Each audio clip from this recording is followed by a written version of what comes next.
And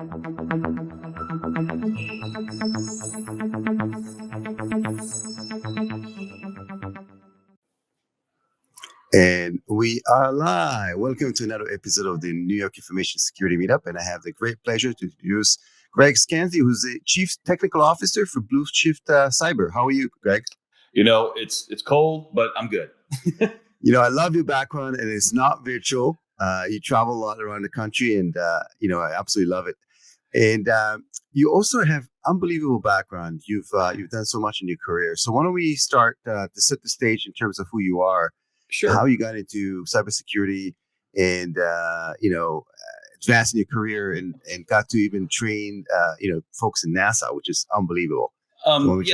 I have a storied career, and I just happens to be I'm old. That's why I have stuff. So I have a degree in electrical engineering from Purdue. I focus more on the networking side. So basically learning networking from the chip level up and that kind of stuff. But I've always been very interested in network communications and that kind of stuff, and that led me to get a job as a network and security engineer at a steel mill.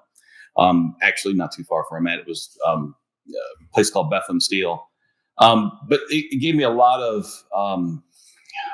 experience in dealing with very high stress, production critical, mission critical items. And they sent me to school for everything. I got taught Ethernet by the guy who invented Ethernet and all this stuff. So, but I have a problem with authority, right? So I couldn't work for someone for very long. So I had to get out and start my own business. And so I started a business doing, we were an MSP company, but I did the security part for that. So I started off really kind of doing, we wouldn't even really call them pen tests back then, but just looking at operations for our customers and securing them the best we could back in the 90s, right? So they didn't really even call it cybersecurity back then. And that just kind of progressed. I ended up leaving that MSP. I started a company that did just offensive cyber. So I did red teaming, adversary emulation, that kind of stuff, pen testing, risk management frameworks, those sorts of things. But I always had this background in ICS and OT, so in industrial control systems and operational technology. Even though my business life, I did mostly business IT. But I had a friend about 5 or 6 years ago, as I was doing this red teaming, who also taught at NASA. And she's like, hey, I think they would enjoy a class from you. And so I talked to them, told them what I did, told them what I could teach, that kind of stuff. And they've had me back several times. Prior to COVID, I was going probably once or twice a year. And hopefully that'll pick up again too. But it's, teaching is one of the great things you get to do. And it teaches you a lot too, right? So going to teach, it's a lot of research. So for me, every hour of class is about 8 hours of research in their current. And I've done those type of classes for not just NASA, but like law enforcement, for the Internal Revenue Service, for all kinds of stuff. But it really kind of keeps you on your toes. And fast forward, Cygent was another company I was involved with. I was a founder. I'm still a founder there, even though I'm part of Blueshift now. And we started that company. They acquired my cybersecurity company and the things we had. But doing this stuff and going through the red team stuff really kind of put me on the path of, I was upset. I was going to customers and doing, even just vulnerability analysis or just simple penetration test. And the amount of detection and response that they had was just bad. We were doing things that were atrocious on the networks, and they were having a really hard time detecting it, that kind of stuff. And it was because those things weren't affordable to them, or they just didn't know. They had their IT teams, and we'll probably talk about this later, but they expected their IT teams to be the guys who were defending the networks, and it's just not a fair fight. So that led me to me and my team to start building some defensive technologies for these guys. That was probably 5 or 6 years ago, and that has progressed now all the way to the point now where we have Blueshift, we have an XDR platform, and we are running a SOC for a lot of customers to help them, defend against what's happening today, which is scary. Yeah, absolutely. And, listen to you. So you're an educator, you're an entrepreneur, and as well as you're a practitioner, which I think all the stars are aligned in terms of what you're doing today. Is that a correct statement? I never thought about it that way. I just like to do things, right? And so, like, even in my bio, I tell people, I'm an eternal noob, right? I don't have imposters. I just, I always want to learn more. I can always learn something from somebody. And I think that, people in InfoSec have this imposter syndrome a lot of the times, right? They think they should know everything, and they think someone's smarter than them. And I just don't give a crap. I don't care if you're smarter than me. Great, teach me something. Let me learn the newest things. Let me figure that kind of stuff out. And I think if you have that zest for lifelong learning, that cyber is a great career path for you. Because that's something. I wake up early in the morning. I've been up for a few hours now, just researching what's going on because of the things with Russian and Ukraine and the cyber attacks that could spill over from that kind of stuff. It's just, if you have that passion for learning, it's a great thing to do. So I don't really, you put it in a very eloquent way, but I just consider myself a guy who likes to learn and likes to tinker. Yeah, absolutely, and humble as well. So when do we jump into just your experience in offensive security? Mm-hmm. It's something that it's not always talked about in positive way because obviously there's no company that really wants to get to get attacked, even if in a simulation matter. From doing this for several years, what were kind of the top major findings that if you can Oh yeah, I can put the it in top there. 3. Yep. And you hit it right on the head, to be honest with you. I mean, a lot of the companies we dealt with, they're still clients of ours today when we did red team stuff for. But I think red teaming or penetration testing, if you would bring it down a notch, it gets a bad rap sometimes because of what happened in the early days of pen testing, right? So in those early days, it was people would go in, we break all the things, we give you a report, and we go drink beer, right? And there's none of this kind of what happens today, and what I think is the right path. And what we did was more of that purple team approach, where as you're doing your red team stuff, you're working with their blue team if they have one, or their IT guys, teaching them what you're doing, them showing them what they're not detecting to help build their posture up. But the things we would find almost on every engagement, right? So weak passwords, default credentials, and exploitable vulnerabilities on the network, right? So these are things that in almost every case we would find those things, and those are really kind of easy things for any security practitioner to find.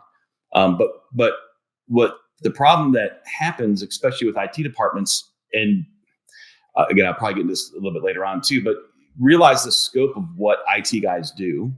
It's a lot of stuff, right? So they have to take care of tickets because Jimmy can't print and Billy can't use Outlook, and on and on and on. And everybody makes fun of the end user, but we need end users to run our businesses. But that's a big load. They have to plan for upgrades and figure out how to migrate to the cloud and what they're doing for this. And then in their spare time, they're expected to defend the network against guys like my team. And our only job is to break in. That's it. I just keep going and going and going. It's not a fair fight, like I said earlier. So we want to show them that there are things you can do.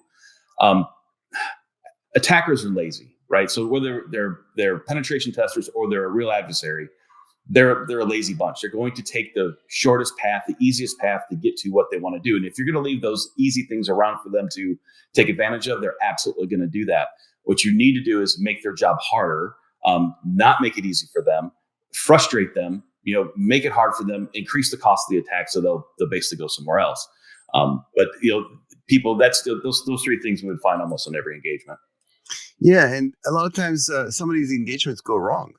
I remember there was a time where, you remember that time where they were the team that was testing these, I think it was the prosecutor office or something like that somewhere, and then they end up in jail. Yeah, so that's the physical side of things, right? And it was something I didn't do. We did not do the physical. We were all technical when it comes to that kind of stuff. But yeah, the get out of jail free cards that they have, that stuff doesn't work. But things go wrong even on the technical side. I mean, early in my career when I worked at the mill, I did major damage, right? And luckily, I never got real trouble for it. But I mean, I broke a lot of things. But I tell my team all the time, if we're not breaking stuff, we're not trying hard enough. You gotta break some things. You gotta break some eggs to make an omelet, right? So you gotta break things, and it happens even for us. Like when we were doing stuff like that, I mean, I've locked people out of an emergency room. I've shut down weird clocks for radios for TV stations and done all kinds of craziness. It happens sometimes, right? But that's part of the contingency planning you do when you do a good red team operation, right? So, or penetration test, that you have those contacts, something's going wrong, or they notice something's going wrong. You have those lines of communication open so you can remediate those things quickly. It's going to happen. Better it happens in a controlled environment versus it happening with a real adversary where you're not going to get those operations back quickly. So I still am a big fan of customers doing a penetration test or an adversary emulation exercises, whether they're tabletop or true, full out pen test. It's good for them to do that and go through those motions because they'll learn a lot. And even though we don't do it anymore, again, we still recommend that our customers do those things. It's good for you. And did you have the opportunity to have some tough conversation, when you go back to the executive and present those findings and they're not really that rosy? Did you have a chance to do that? Every time, right? So, and you have to be able to do it there's no getting around the fact that cyber is technical, right? And the things you're doing are very, very technical in nature. The way you're going to, executives don't care what exploit you used or how you ran a buffer overflow or all that kind of stuff. They just want to know what to do about it. So you have to be able to put those findings in terms of risk, right? So here's the risk that this has to your company. And that risk can mean anything from the loss of data, lawsuits, to losing control of your infrastructure, to being ransomed or worse, right? So executives tend to understand risk better than they do technicality. So you really need to explain to them, you need to do these things, and yes, it's going to cost money, and you need to budget that money, and here's why you need to do that. I think if you put in those terms, it's better. And then you need to explain things like like insurance, like people, I have cyber insurance for that. Well, they don't always pay if you don't do things the right way. If you've come in and you're being negligent in your defensive cyber, then you may have problems getting that paid. So you just have to put in the terms that they understand as business people, and that works out well, I think, for everybody. Yeah, absolutely. And on top of that, it's not something you set and forget it. You have to do it on a regular basis, right? So that's the thing, right? So you even the recommendations, right, that you make, and okay, let's fix these, like the top 3 things we found. The IT environment is so dynamic that you can do it again within 2 months, and be different findings, right? And that's kind of the tact we took when we started Blueshift. It's this continuous continuous monitoring, continuous of fixing things and looking for mistakes or anomalies in the networks and things that could cause risk, and doing that just doing it continuously. And there's penetration testing has even taken that route a little bit to try to do this, what they call continuous penetration testing. I'm not sure that works out well. I think I'm very old school when it comes to what is a real pen test, and real pen test is done by real humans, and not automated. It's hands on keyboards and people taking advantage of everything from social all the way to vulnerabilities and things like that. So, but I think that, you're right. People that get in that mentality of doing it once a year or whatever, but cybersecurity is going to and always will be a continuous function.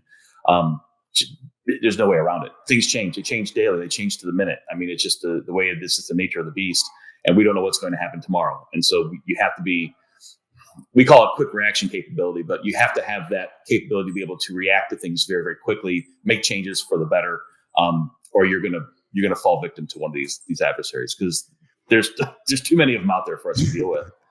Yeah, and as I mentioned, the attack surface is almost endless. So you don't have to. It's just a matter of getting the cost up for the adversaries to have them move somewhere else. So why does in your mind prevention only would fail? Why is that? So I have this adage, and I say this a lot because customers do ask us that. Well, I have my firewalls, and I have my antivirus, I have all those protective measures in place. I think I'm good. And so you really need to think of it in a math sort of way. And so you'll hear this from red team or penetration testers all the time. Like, as an adversary, I only have to be right once, and you as a defender have to be right 100% of the time. And that's true. But when you think about what that statement says, it means that if you take that approach, that preventative approach of being, trying to be right 100% of the time, it means you have to be perfect. And you can't be perfect. Nothing is perfect, right? In mathematics, there's no such thing as perfection. So perfection is not attainable. So if you can't be perfect, you lose. You're already on the losing end of the equation before you even got started, right? So prevention only is just year 2021, year of the O days, right? So how are you going to prevent an O day, right? You're not. You don't know what's vulnerable today. You don't know what's coming next. We have zero-click attacks happening now. We have all these things that just there's no way you're going to be able to deal with it on a preventive side. Supply chain, software vulnerabilities. I mean, that's just the list is endless. And SolarWinds. How do you prevent a SolarWinds? You can't. Right. So you have to take that detect, and again, you need. It's not an all or nothing thing to me, right? So it's not like, oh, I shouldn't have any prevention. That's not true, right? It's done. Cyber's best done like an onion in layers, and you need to have layers of prevention, and you need to have layers of detection and response. Because having those layers of detection and response will take something that could be a very bad day, and again, ransom, right, to something that's just a minor inconvenience. Oh, I need to patch this, or I need to update or do something. So those things, in my mind, again, if you take that preventative only approach, you're taking a losing stance. Yeah, makes sense. So let's jump into Blueshift Cyber and what is kind of the unique approach, and it looks like that you've created, like any other entrepreneurs, you found gaps that that weren't currently solved in the marketplace, and you decided to go ahead and jump into the deep end and solve it. Yes. So what's unique about the company and its approach? What's unique about us is our ability to scale back, and that sounds odd, I know, but people who play in this space, and it's a crowded space, we know that, but they really want to go after very large enterprise F500s, people with large budgets, already have SOCs in place. And, I've run small businesses for almost all my career. Most of my customers are small businesses, small business for us are like, on average 100 employees. We have some customers that are in the, 30,000 employee range or whatever, but these are not, a Fortune 500 companies by any stretch of the imagination. They just don't know. They don't know what they don't know. They're at a huge risk. There's millions and millions of these businesses out there, and there's no one taking them by the hand and saying, hey, I got you. Here's what we can do. Here's how we can protect you. Here's how we can monitor you. And we can do it affordably. That's just the thing. We're not going to break the bank. We're not trying to rape you when it comes to the cost of these things. There are strategies and ways we can do this utilizing combinations of open source technology and our own proprietary stuff, and getting economies of scale out of our SOC that we can do this affordably for small business. And by the way, Greg, the scary piece, not to cut you off, but the scary piece is the backbone of the U.S. economy, what you just described. And they have a unique situation where they're like, their business is not IT. Some of them are not IT. Like, I mean, it just they don't have the resources to maintain. They might have one guy or gal that does 5 other things, right? Well, and don't think for a second the adversaries don't know that too, right? They understand the fact that, again, like I said, Jimmy can't print, Billy can't use Outlook. That what the conundrum of the IT people and the MSP, right? So most of those companies will have an MSP, and again, those companies think that their MSP's job is to secure them, but it just doesn't. It's two different disciplines. So we really want to focus on that small business aspect. We really want to get them protected. We want to show them that enterprise level security is available to you. It's affordable and it's effective. And the reasons why that is, right? So we don't want them to think security is out of reach. And it's bad with what's happening today from a economic standpoint with ransomware and all this stuff. But you always got to look at the silver lining and everything. At least those things happening has put cyber in the news and put cyber in the boardroom and put cyber on the advisory councils, right? So people are now starting to realize they need to do something, right? I need to spend a little money. I need to figure out what I'm doing, because if I don't, when CNA got hacked, right, they paid $40 million to get their stuff back. That for CNA, it's a huge company, right? $40 million, no big deal. There's, the small businesses around here, if they're getting popped for $1 million ransom, they're probably not going to be in business after that, right? So it's it's downfall, all those people involved with that business, and we just don't want to see that happen, right? I want to be able to protect those guys. So that's what we're here to do. So how do you deliver the kind of the value proposition? I mean, it's all about value, right? How much you pay, and typically it's like a monthly, subscription, and then what do you get out of it? There are a lot of Me Too's, as you mentioned, in the marketplace, right? So in terms of providing the kind of the comprehensive security controls associated with like running a business, In your mind, what is the absolute value proposition for Blueshift Cyber? That's tough because I'm not a sales guy. I'm a tech guy, right? But I think that the best, the thing that works best for us is we just show them what we do.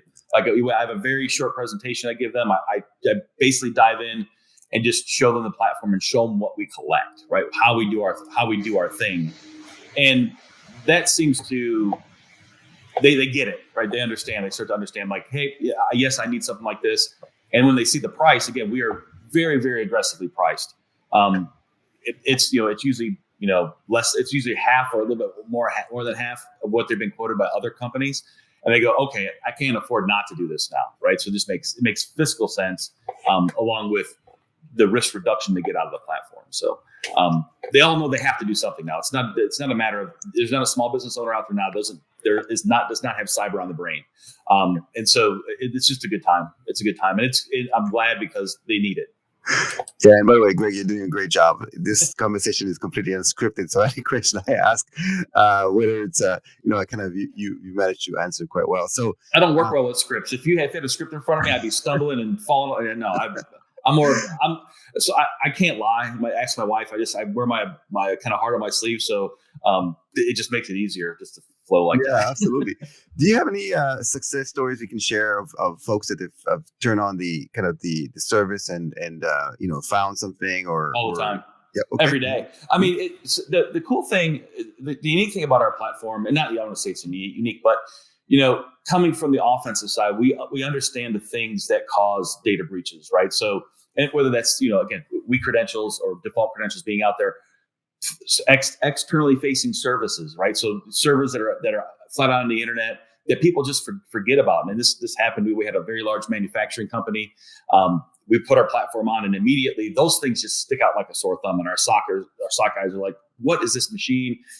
They come to find out they had 2 Apache Tomcat unpatched servers just sitting flat out on the internet, right? And they just forgot they were being used for testing.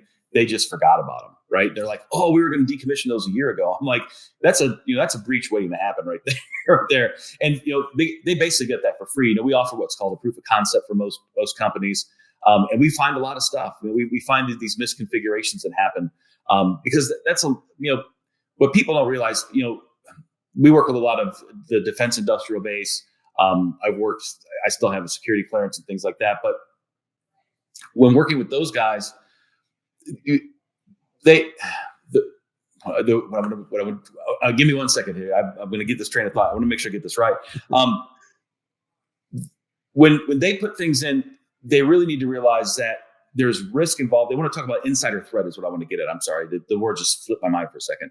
But when you do the research into like what insiders really do, the real true insider threats of an authorized insider doing something bad are very, very small. What most insider threats are what we call accidental insiders. So it's someone who's doing their job, right? An IT guy most of the time. They're trying to do things. They're trying to figure things out, and they make a mistake. They misconfigure something, and they don't realize it, right? That's probably 90% of what those insider threats happen. And then if they don't have a way to see that or monitor that or understand the risk increase they're getting out of that, it stays out there, and that becomes a vector for a data breach. So we really try to do those things in our engagement. So look for those things that are misconfigured or high risk, and get them to do something about it, right? Pull it off, filter it in a different way, patch it, do something about that, move it off to a different DMZ, or things like that. So that way they can harden their infrastructure. Again, you said it earlier, and I agree with that fact that the more you raise the cost of the attacker, the more harder you make your attack surface. They're going to move on to somebody else, and that's what you're not going to attribute these guys. You're really not going to figure out who they are. We're not an attribution company. There are companies out there that do attribution. We just don't want them in our customers' networks. Period. Right. So. Yeah, and the example you just mentioned, it's like insert company X here. It seems like it's so prolific, right? So the idea is that the complexity associated with running infrastructure is so great, and then people are just people, right? You turn on some server for testing purposes, and you forget all about it. It's got default credentials, and before you know it, somebody else is in your network for a while. Which leads to kind of the next question. Let's talk a bit about the kind of the dwell, the dwell time And first of all, maybe define that and why is that important and how we can use that to, to our advantage. I can't wait. This is my favorite part. So remember when I said earlier that as an attacker, I only have to be right once, and you as a defender have to be right every time. So that makes us that means you as a defender need to be perfect. What we need to do is turn that paradigm around on the attacker. So once that initial compromise happens, so once, if you think of things in terms of the cyber kill chain, Africana is that you're going to have this initial compromise piece. So when that happens, that adversary needs to have really good tradecraft, right? He needs to be really, really quiet. If he trips an IOC, an indicator of compromise that we can monitor, we can detect that. We can kick him out of the network. We can find out what his command and control is. We can block his command and control. We can do these things that will frustrate him to make him try to have to re-get that beachhead again and make that initial compromise. And when you do that enough times, they're just going to go away, right? So now what you want to do is you're going to take, once they've gotten into your network, those tables turn. Now he has to be perfect. The adversary has to be perfect, and he can't be perfect, right? So we want to use that advantage to use that time that they're getting in the network to our advantage. So dwell time is that time between that initial compromise that happens on a network and the detection of that compromise, and that it's a long time, right? Unfortunately, according to IBM, it's 287 days.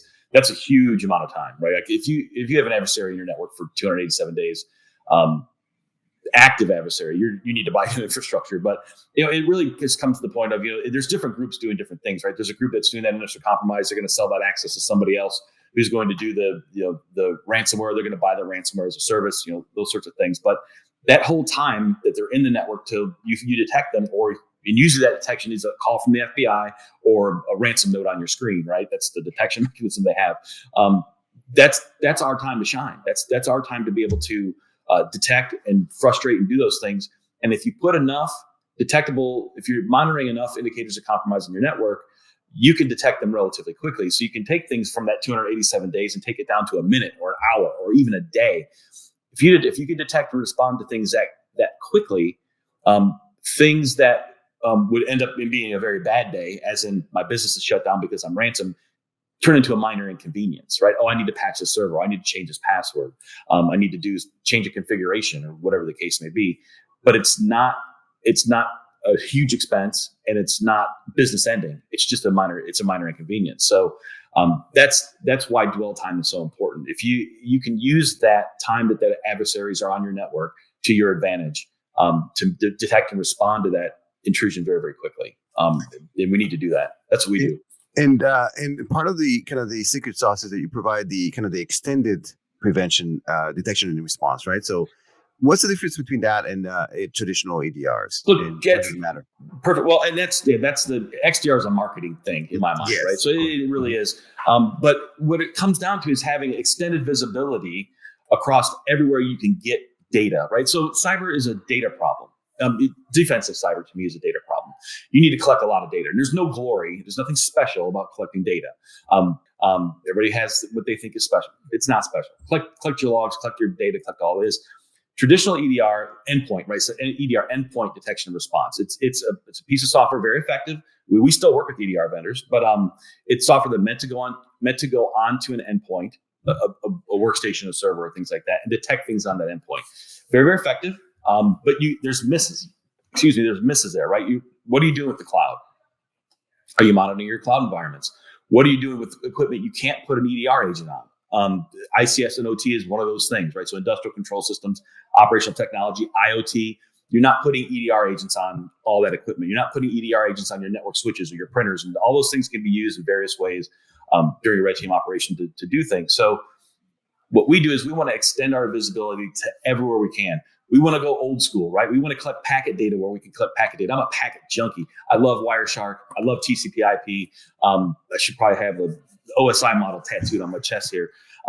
But packet data is one of those great things. Next time, I want to see you shirtless. Yeah. Let me work out a little bit. That's great. But packet data is one of those things that again, it's old school, but if you can grab it and it has value, it's not bypassable, right? An adversary can't bypass me sniffing packets on a network. And there's huge telemetry in there. There's great things we can do with that stuff. So we want to do that. We want to collect logs we want to collect all the things, right? So log all the things, we want to collect. Question for you, Greg. So a lot of times infrastructure varies so much, right? So you get into a customer and they might have collections of all that data, but they don't do nothing with it, right? Or the environment is so diverse where they don't know what they don't know. They don't know how to collect it. So how do you help your customers do that? So that's part of our process, or part of our onboarding process is we ask for things like infrastructure diagrams. And guess what? Most of them don't have them, right? We get that. They're not up to date. I don't care. Give us something. A lot of the guys in our customers, we've been doing large scale networks for a very, very long time. So we understand how this stuff works. And so what we walk them through the process of tell me what you have. Tell me what you're thinking about getting. Tell me what's in your cloud. Are you using a Kubernetes cluster? Are you using just AWS? You have Azure. You have Azure AD. Whatever the case may be. Tell us about that strategy. And we design the sensor topology and the agent deployment for them. And we actually will help them do it. So we try to. Part of the problem. You're going to get me off on a tangent, but because I'm very opinionated. But part of the problem with current cybersecurity, defensive cybersecurity solutions is they're complex and they take a while and a lot of understanding to install. So that's going to get pushback not only from management, it's going to get pushback from the IT department too. IT guys are busy, right? They don't want to deal with that crap. So you have to take that barrier to entry. You have to make it as easy as possible for these guys to get your platform in. And we really try to do that. We really try to make it simple, try to take any complexity out. We work with them, on the phone, on Zoom, on whatever we have to do to help them get it installed. Because if it's too complex, they're going to put it off, and the more they put it off, the more risk they have. So that's part of what we do is design that for them, help them get it in, make that barrier to entry into our platform just like a slide. You just slide right in there, and we're off and running. And at what point can they say, okay, we are getting value off it? How long does that take? Day one. Okay. Yeah. Especially when we put in things like we watch packet data, that stuff, we gather a lot of threat intelligence. We do a lot of stuff with our platform, but that's an immediate risk reduction. Like we can see things right away. And usually that first 2 weeks of installing our platform, we already have a laundry list of changes that should happen. Right. So a lot of times that'll even happen during a proof of concept where we just see things that are egregious. It just sticks out like a sore thumb. So they immediately get the value out of it because we see things that are happening right now. Now, that's not to say that we don't go into places and sometimes things are relatively quiet. It happens. Not everybody has, there's a lot of places that put our platform in. They have good IT practice. They have good change control. They're on top of things, but they want to know that there's someone other than them watching over what happens. And we still find things every once in a while, just maybe not immediately. So everybody needs it. And what does the engagement look like afterwards? Like, let's say they've installed it, they've run it. What's the relationship like? Do you do an extension for their team? We're their security team, right? So okay. We run a SOC, we're in a security operations center, and it's very what I call high touch. So we keep playbooks for different scenarios. We keep run books for every customer. And every customer we have contacts with, so we know what our primary backup contacts are. We know how they prefer to be communicated with. So if they want a phone call, they'll get a phone call. They don't want to be called at 3 a.m. unless it's emergency. Great, we know all that stuff. But our SOC is very proactive at reaching out, and I think that's the big difference. We don't want people telling us. Because if you're telling us that you have an issue, then we're not doing our jobs, right? So we are the guys who are reaching out and saying, "Hey, we see this." And here's what it is, and here's how we would recommend you remediate that. Again, that hand-holding piece of it, white glove service, whatever you want to call it. But we just want to be there to be that helping hand and give advice on how to make your environment more secure. And then the cool thing is you can start to get that telemetry from enough customers. We have a couple hundred customers out there. You can start to see commonalities. Oh, we found this unique thing at this customer. We know the other customer has a similar environment. Let's go check it. Let's go hunt over there for that now. And then, oh, look, they got it too. So you do get those economies of scales and things like that across customers. Yeah, and what you just mentioned is key. That value add of the fact that you are dealing with all those issues across the board. So you've seen it many, many times, and you have the ability to even see trends before they happen. Right? Oh yeah. Before because you've already seen it at one customer, you're going to go out and check. Okay, where are we with all the other 100 customers, right? So you have that ability to do so, which is again, it's the value add, because if you had all this cybersecurity controls in-house monitored, you only see your environment. You don't know what's out there, right? And you can benchmark as well. And we keep what's called this. It's called a QRC, quick reaction capabilities we have in our SOC to push out things immediately to all of our XDR deployments. So this is a great example, like Log4j, right? So when Log4j come out, we stay in contact with other people across the globe actually who run SOC operations. Yeah, they may have competing businesses, but we all have the same goal, right? We all have the same goal of helping our clients, and we all know that we're better together sharing information than we are apart, right? And so when Log4j happened on that Thursday, literally these guys are pinging back and forth, and there are guys out there finding it and throwing out IOCs right away. So we would take those IOCs, we would search for them, and then we would find others and share those back. But we were pushing those out to our customers right away, boom, boom, boom, and they may have been noisy, which is fine, but we knew that this was going to be a big deal. Everybody knew it was a big deal. We had to get detections out there immediately. So like within an hour, we're out there, and we were finding.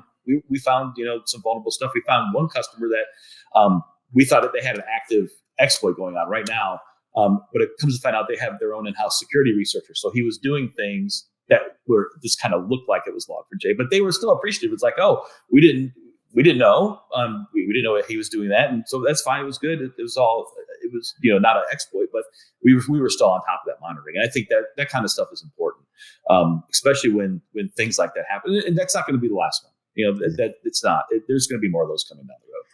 And Greg, listening to you, I love the way you describe. I mean, you're just so passionate about this stuff. So, I would love to have somebody like you on my side. Can people call you if shit hits the fan? And yeah, well, what we don't do anymore is we don't do instant response for people who are part of our platform. Right. Just because we've built our platform, we know how to hunt and do things efficiently in our platform. And yeah, I get excited. I love what I do for a living, David. I'm just telling you, I love it. I love this. But we do have contracts and engagements with people who will come in from the outside and do an instant response if shit hits the fan, like you said, if you have an active incident going on. If people want advice, yeah, they can. I try to answer emails as much as I can and that kind of stuff. I love to get engaged with things. So yeah, I don't mind. I'm pretty much an open book. So. And what's the easiest way, Greg, to get in touch with you, with the company, to get more information about Blueshift Cyber and maybe start an engagement? Sure. They can go to our website, which is www.blueshiftcyber.com. You want to email me, it's just greg@blueshiftcyber.com.